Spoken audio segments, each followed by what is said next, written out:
Hello guys, so mag-aano ako,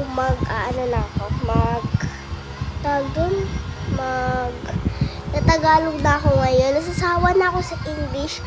Kaso lang wala akong mahanap na Tagalog na kanta. Kaya English yung ginagawa ko.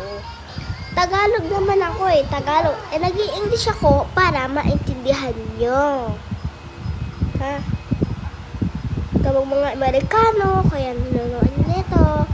O diba, kunyari English. Hey girl, I miss you. I miss you too. Hindi ko gagawin yon. Di ako mag-i-English na Tagalog ako, sasawa na ako. Charis. Mag-aano na ako, Tagalog na ako Wawarning ko sa inyo Tagalog na ako Tagalog na ako. Ha? Tagalog na ako di na ako English. Alam ko mamimiss nyo ako. Alam ko mamimiss nyo ako magsalita ng English. Kaso magtatagalog ako. Sorry guys.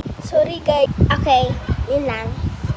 So magtatagalog na ako. Ito yung Tagalog yung sinasabi ko. Parang ganito yung Tagalog ko. Ito yung English.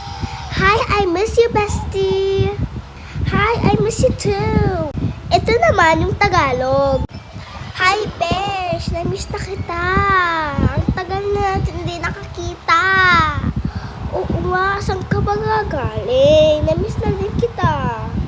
Ayun yung Tagalog. Ganun yung Tagalog. Kaso parang ibang country na Pilipino. Kaso half Chinese ako Ay, 1/4 Chinese ako. Kasi lolo ko Chinese. Sa tatay ko. Sa tatay kong side, lolo. Ha? Lolo yung sa tatay kong side. Sa tatay. Yung tatay ng tatay. Wait lang guys, explain ko. Hirap explain. Tatay ng daddy ko. Tatay, tas tatay ng daddy ko. Meron siyang tatay. Siyempre, siya, Chinese. Kaso 1/4.